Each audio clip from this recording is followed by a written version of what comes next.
approximately 2 miles away from my college apartment on the sidewalk in the middle of the night, hyperventilating, and my phone was ringing. I had no idea how I got there. The ringing of my phone released me from whatever trance I was in. And boy, do I wish I could have stayed in that trance because the immense amount of pain that I felt all over me was unfathomable. It wasn't until I answered my phone and my cousin asked me, Dom, baby, where are you? That it all came rushing to me. Y'all, I had unconsciously walked or ran and didn't stop for 2 miles. It was as if I was running from reality while also searching for someone I would never see again. A horrific accident claimed my dad's life. My daddy was gone. Time of death lined up with my 9 unanswered calls to him. My calls were just a couple minutes too late. And the wild part is, I only called him because I felt a change. I felt something was amiss, something was off. Welcome to Girl, Come Sit With Me. This is your safe space for untold stories, personal growth, and embracing the journey of life. With a background in psychology and a passion for healing, I explore topics like divorce, grief, motherhood, and personal transformation, sharing my experiences and poems along the way. So, thanks for joining the Dom Show. But do know this isn't just a podcast. It's a vibrant community where women come together to support, inspire, and uplift each other. Here, we're creating a nurturing environment for sharing, connecting, and empowering one another. So expect to get real and raw. We're going to learn some things, heal from some things, and laugh about a whole lot of things. So come sit with us, girl. Let's embark on this journey of self discovery, healing, and growth together. In our shared space, every voice is valued, and together, we're stronger. I knew today was going to be about grief. I could feel it. Grief has been on me for a minute now, even in the midst of all of my joy and all of my hope that I have and this refreshing feeling that I feel. I say grief has still been right there. Now, I'm fresh from Georgia from a funeral, and the country has a way of bringing out all of my emotions to the forefront. I don't know if it's the air, the knowing I'm safe, all these doggone trees, or what. But every time I come here, I look at the blue sky, and to me, it's like the sky looks bluer. If it's daytime, it looks brighter. When it's nighttime, the stars look even more vibrant. But at this particular moment, I looked at the blue sky and the clouds moving by beyond the tree branches that were blowing in the wind. And any emotion that I feel in those moments seems to finally hit me. Do you have this issue or is it just me? I know that all of us have emotions. We all have feelings. I just don't necessarily feel those emotions all the time. Or perhaps I'm just not awarded the luxury of feeling my actual feelings. It takes time for things to hit me. Now, I don't know if this is my immune system trying to help me out or my nervous system trying to help me out. However, I am greatly appreciative of it. Now, I don't mind admitting that I am not the most emotional person or not the person to outwardly show and display my emotions often. It's very easy for me to display happiness and joy and peace and contentment. However, I am not the person that's going to give you the big reaction if something is going on. That's not how my brain works. That's just not how I operate. I naturally go into this thing of, okay, what do we do now? Since a lot of times things do put me in shock when emergency situations happen, but instead of me freezing, I kind of go into straight action mode. So sometimes in those moments, I can be more solution based versus the most emotional, at least when it comes to my emotions. It's easier for me to explain empathy with someone else, identify with how they're feeling, give them the news a certain way. Oh, my grief shows up in different ways depending on how zen I am, what it pertains to, and if in that moment I'm grieving one thing or multiple. There have been times where one thing can trigger or one thing can re trigger the grief of several other things, or where I may not have had the time or the opportunity to grieve someone or something. And what ends up happening is something else will happen. And now I'll find myself, oh, snap, I'm grieving multiple variables here. What is going on? Right now, today I'm grieving for people, but we can grieve a multitude of things. For me, it's multiple people right now. My Aunt D just passed away. Mind you, we just buried my cousin, her grandson, 2 months ago. And a month before that, my granny passed. And for those of you who are new to the podcast, my mom and my granny raised me. So today, I don't feel sad. I feel jittery and unorganized, as if I cannot focus on anything. I feel tired, and I keep unsuccessfully seeking a moment of solitude.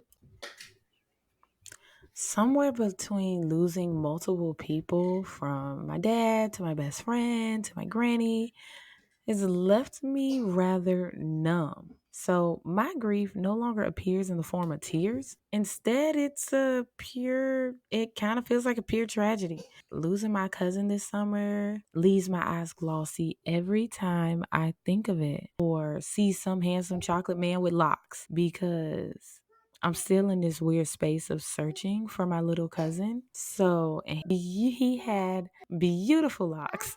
And I know this stage where I'm searching for certain loved ones may last a while, because when my dad passed away, that lasted for years. It was as if I was searching for my dad, not in people, but in things. I was searching and avoiding at the same time. Let me explain. Tell me if you have experienced this, or if it sounds like I was just cuckoo for Cocoa Puffs and completely out of my mind. So, what would happen is I would go to different places. You keep living life. So, you're experiencing different things. At any time something reminded me of my dad, I would get so excited, yet and filled with so much emotion.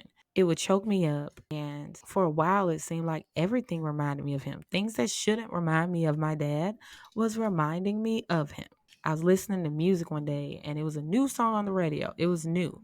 That man was already dead. So that means that he had never heard the song. I was like, oh, my dad would have liked this song. He would have really liked this song. And that put me in a little spiral. Now, mind you, the song was, I can't even remember what it was. I just know it was sung by a lady. And 9 times out of 10, now I look back on it, my dad probably would have hated that song, which is probably why it reminded me of him, because of our relationship. Part of our bond was me harassing my dad because it was so hilarious. We're so similar in so many ways.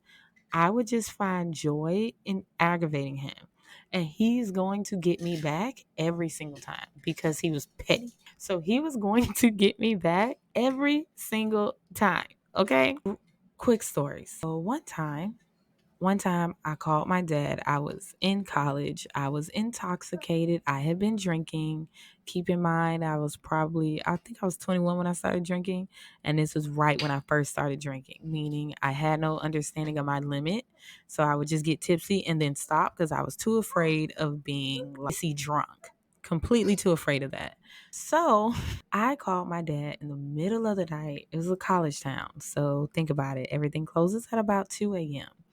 This was after that time because I went to an after party. After the clubs had closed, I went to an after house party.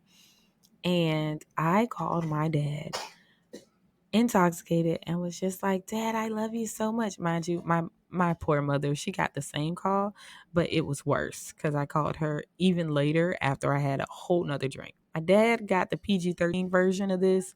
My mom got like the rated R version of this. And I was just telling him how much I loved him, how much I appreciated him, how even though I would get frustrated with him being in college for almost 15 years, I still appreciated him and I still valued him. And I was so grateful that we were still close in the midst of everything, from him being locked up to him being on the run to just everything, right? Well, Dom, remember to delete the last line.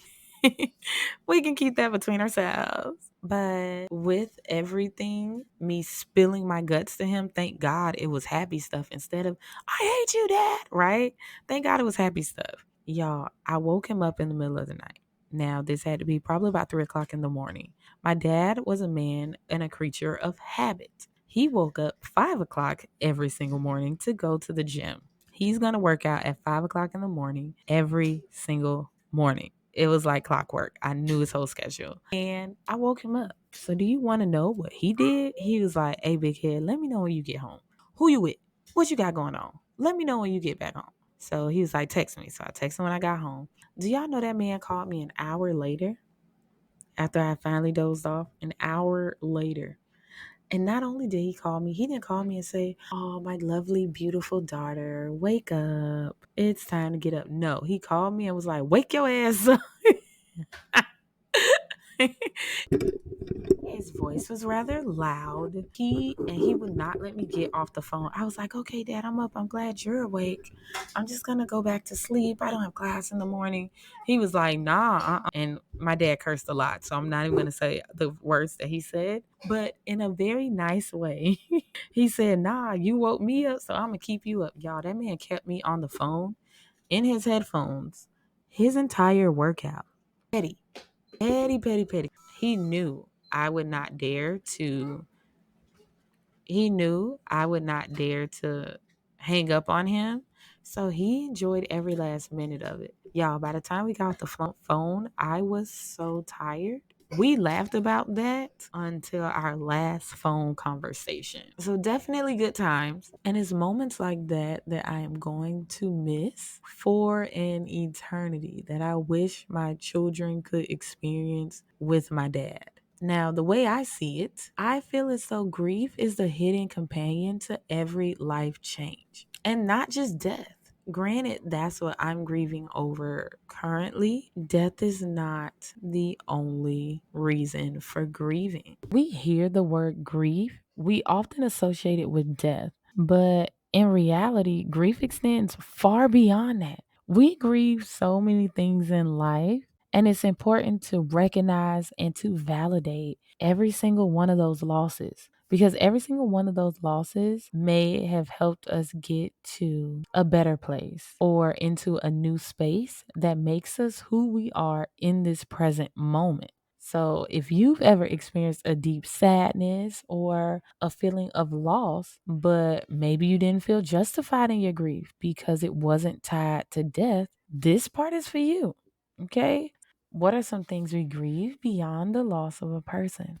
What did we discuss last week in our restarting and redefining our life episode? One of the things we discussed, one of the things we discussed was the end of a relationship. We can grieve the end of any type of relationship, a romantic relationship. We can grieve a friendship, the ending of a friendship. Or you had to graduate from the friendship. Maybe you and your friend grew apart, right? And the future that you imagine your friend being there for those pivotal moments, they aren't there anymore. A friend of mine's had gotten married, and for him, he was rather hurt because he always envisioned his best friend being there, but his best friend couldn't be there because they were no longer friends. That relationship had moved on, it had expired. Guess what? That's a valid thing to grieve over, and it's normal. We may be grieving over the loss of identity. I remember when my granny retired, it was different for her. She wasn't accustomed to being home all day, every day. Granted, she did retire early, but it was definitely new to her. It was something that she had to get accustomed to, and she ended up grieving who she was when she was working, when she felt like she was busy. She had to reassess her life, redefine who she is. Well, who she was at that time or who she wanted to be. In psychology, we call this identity grief. And that's pretty much where a part of you is no longer there, and it can feel rather discomforting, to say the least. With identity grief, it's important for people to address the part of their self concept that they feel like they have lost. And it's very important for them to find a way to reintegrate their identity back into their life in healthy ways. So usually you'll notice people will try to start with acknowledging their loss. Then they're going to understand the emotional impact that that loss is having, meaning which emotions is this grief triggering. Then that's when you can work on rebuilding their identity, helping them develop things like resilience and acceptance. And then once they create the new narrative for their life, that's when you really start to see the difference. Then let's see, another thing we can grieve over is our health, our physical abilities. I don't know about y'all, but I used to be able to dance all night. Well, I still can dance all night. It's just that the next day, I may feel it just a little bit in the legs. I may feel it in the legs, right? But think about it. We can grieve the loss of our health or health scares. All of these things are worth grieving. Don't get me started on grieving major life transitions, moving, switching jobs, switching careers, watching your loved ones that you watched grow up. You're watching them go to college now. These things can trigger grief as well. And another one that I feel like does not get mentioned, but it just came to my mind is those unrealized dreams.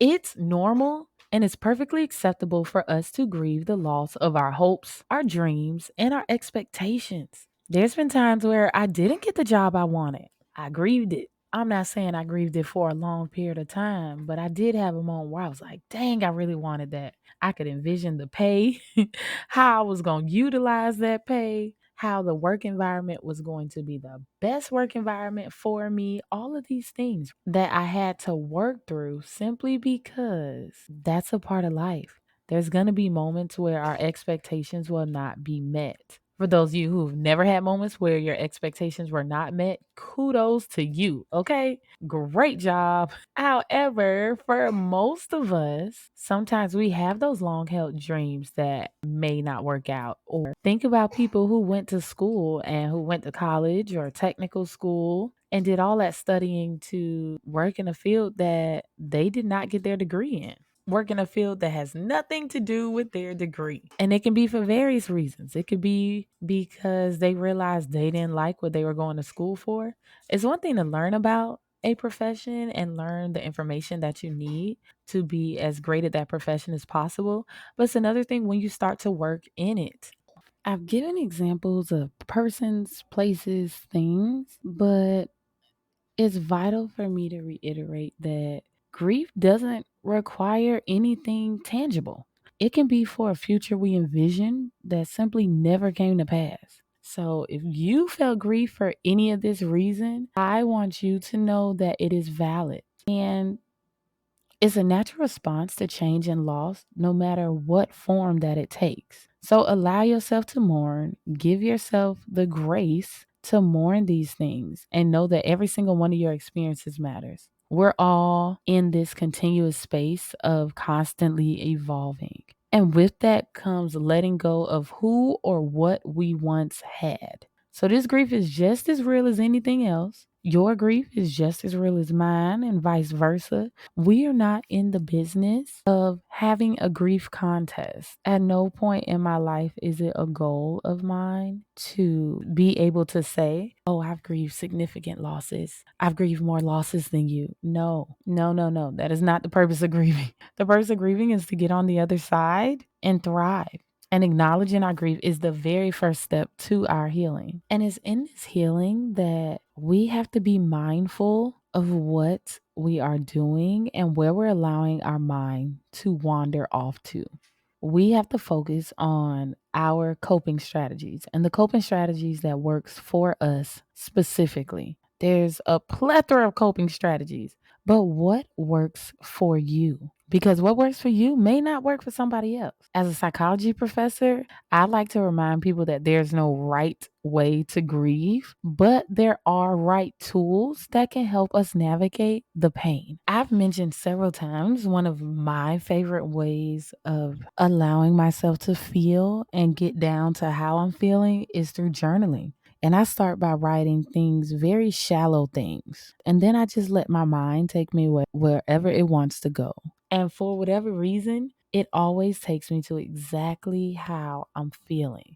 I'm not talking about those moments where we just project our feelings on someone else. Meaning I'm not talking about the time I'm complaining to my children about them not picking up this one toy on the floor when I realized that my real issue is that mommy had a long day and I'm tired and I just don't feel like cleaning. I don't feel like doing anything, but I know I have to. Journaling helps me get to realizing, girl, you were not even upset about that toy being on the ground. You really weren't. The kids are usually clean. They're young, but they usually clean up after themselves. You weren't even upset about that. You're just tired today. And then as I reread what I wrote, I realized, you know what? I did do a lot. Yesterday, I did drive about a dozen hours to Georgia or back from Georgia. I did. I did stay up to record this podcast because I wanted to make sure that we still come out on our scheduled day of Tuesday at 5 a.m. I did also make sure I picked out and had everything laid for my children for when it's time for them to wake up in the morning. So that way their day can start off smoothly. Journaling helps me navigate through the superficial and through the shallow, and it helps me get to what's deep within, what's actually going on with me. And every now and then a random poem or three pops up as well. Oh, you know what really works for me, y'all? Physical movement. I like to dance. I don't know if it's the Haitian side of me coming out, the Bahamian side, the black side. I don't know, but I love to dance. Movement is going to help me out. Exercising helps me out. It helps me to relieve the built up tension and the stress in my body. I can dance anywhere at any time with no shame. I have to have physical movement. It really helps my body. I see the difference. Lately, I've been going back to my yoga and walking. I've been walking several times a week. Now, don't get me wrong. Sometimes when I'm grieving, exercise is the last thing that I want to do, but I know it's going to make me feel better. I know it when I'm just freely dancing. I like doing liturgical dance, all type of stuff. Okay. It relieves me. Figure out what gives you release. What makes you feel better. Another thing I like to do is sing. Surprise, surprise. I sing in a rather lower register compared to other women. And that soothes me. I don't do it often around others, but it's something that soothes me. It's important for us to figure out what's going to make us feel better. What's going to cause our brain to rewire itself and understand that I am choosing to not live in my grief. What is going to help me do that? What is going to help you do that? Is it mindfulness, meaning meditating or presenting your emotions to those you trust without judgment? Is it focusing on your breathing when your emotions feel too intense? When you feel like you're about to hyperventilate? When you have those moments where you feel like you are about to explode, you can't take anything else, and you're just trying to hold on to that last string that is keeping you together. In those times, what makes you feel better? And even if it doesn't make you feel better, what gives you hope? What reminds you to remain hopeful? Because when we think about it, there is a social aspect of grief that continuously gets overlooked, even though it's just as important. When we experience a loss of any kind, it can change our social world, it can change our social identity. Others might shift in their perception of us, or we may feel alone or isolated. Sometimes our mind can play tricks on us and we can feel as though everyone abandoned us. But when we take the time for self reflection, we realize, hey, I didn't lose everyone. They didn't leave me. I pushed them away. That happens sometimes as well. And it's okay if that is something that has happened to you. It's okay if you're that person that pushed people away when you're feeling discomfort or when you're feeling those bouts of sadness and when you're grieving. But just know that you're deserving of love too. You deserve to give people the opportunity to be there for you. I know it can be difficult to say, hey, I need help. Hey, y'all, this grief is starting to swallow me. Help. And they may say, oh, how can I help you? How can I be of service? And if you don't know, it's okay to say that too, because that's your truth. Hey, I don't know. I just know I need something. I need something to continue to make it. And it's those strong support systems that's really going to help you cope with grief. Now, don't go thinking that all support is created equal because we are not saying that, right? You may have some well meaning friends or family that say things that are not the most helpful, right? So let's say you lose a loved one and they're just like, well, at least you know they're in a better place. And that one, I don't even mind because sometimes we know our family members are out of misery or no longer experiencing pain. The one that grinds my gears is everything happens for a reason. Granted, I know hypocritical of me because I tell myself that, but I try not to tell other people that when they are experiencing any type of loss, whether purple person, place, thing, something not tangible. I try my hardest to not say that because sometimes when we say it, it just sounds like it's an empty blanket statement when I don't need you to tell me everything happens for a reason. You want to know what I need? I need you to just sit here and shut up and just sit here and be quiet with me. Just sit here and be quiet with me. And that silence can be golden. So sometimes just having someone sit with you in your pain without trying to fix you or trying to find a solution for your issues or rush you through it. Sometimes it's just nice to be reminded that you're not alone. Because trust me, you listening to this, if this resonates with you, you are not alone. This is going to resonate with multiple people, with a plethora of people, because a lot of our experiences are not unique to us only. It just popped into my head. So, did you know that grief rituals are a cross cultural phenomena? What do I mean by this? So there is, I wish I could remember their name, but there is this culture where when a loved one passes away, they clean that loved one's remains and they prop them up in their home and they stay in their home for a week with that loved one who has passed on. And get this now, they will fix a plate for their loved one and just put it right beside them. And family come and visit them throughout the week. They change their clothes. They still, keep them looking nice and fresh. That's considered a grief ritual that is different compared to what I am accustomed to, especially with working in the funeral industry in Texas. When I first heard that, I was like, wow. And then it sent me down this whole rabbit path of different grief rituals. And the beauty of these grief rituals is they help us honor the lost and it also helps us heal. When I think of the grief rituals that we do when we lose a loved one, whether it's a funeral service, a homegoing service, a celebration of life, whatever it is that your culture does for these grief rituals when you lose someone, think about how important that is for you and how it may bring you a sense of relief once it's concluded. Now that you thought about that, how about we start doing that for the other type of losses? I love when I'm on social media and I see people having their grief rituals for other type of losses.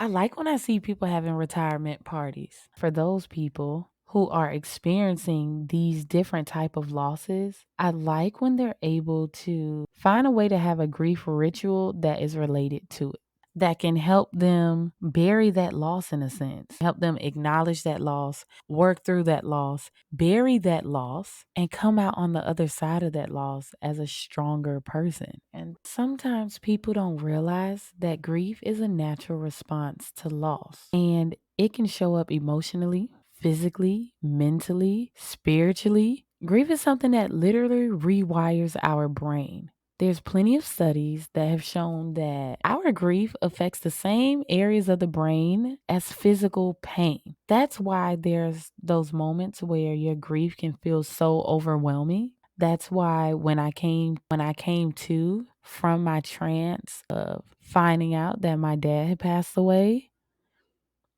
that's why I felt pain from head to toe. It felt like every cell of my body was on fire. It's normal for people to feel physically exhausted or in a fog, or in my case, in a trance.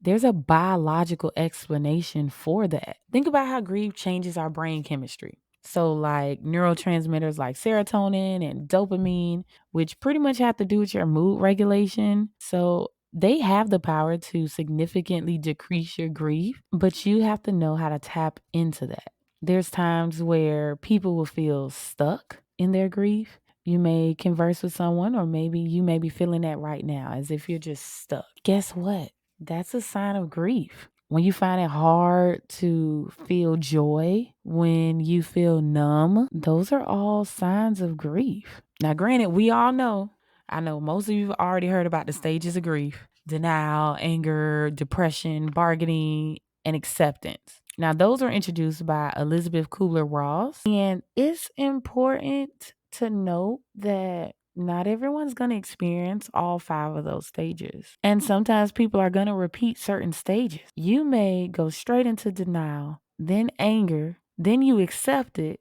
And then after a while of acceptance, you get angry all over again. That is normal. It's okay. Grief is not linear. We're not checking off a box every time. Oh, you know what? Today I felt sad. Today I felt a little, you know what? Okay, let me check this box. All right, I know. I know in 5 days I'll be done experienced every single one of these stages and I'm done. No, that's not how grief works. Okay. Something may trigger you one day. You may be perfectly fine, and something may trigger you, and it will bring back one of those stages. That's just how grief will work. But with understanding how grief works and with acknowledging our grief, we're able to, I don't want to say move past it. It's more so like we're able to understand that grief is valid no matter how it looks. And it's about finding a way to move forward following the loss. It's about making this loss a small part of your story. Sometimes it's about turning this loss into gasoline that fuels you to continue to move forward. I just want to leave you with something that has been repeated. I've been repeatedly telling myself all week long. Grief is not something to fix, but it's something to hold and navigate in my own time.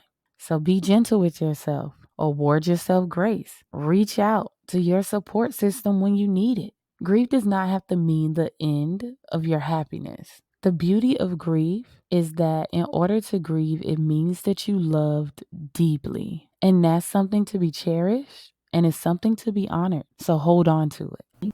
Thank you for sharing this space with me today. If this episode resonated with you or if you are currently grieving, I want you to know that you are not alone. Reach out to me on Instagram or our community and let's continue this conversation together. Until next time, remember to be kind to yourself, take it one day at a time, and have a beautiful day.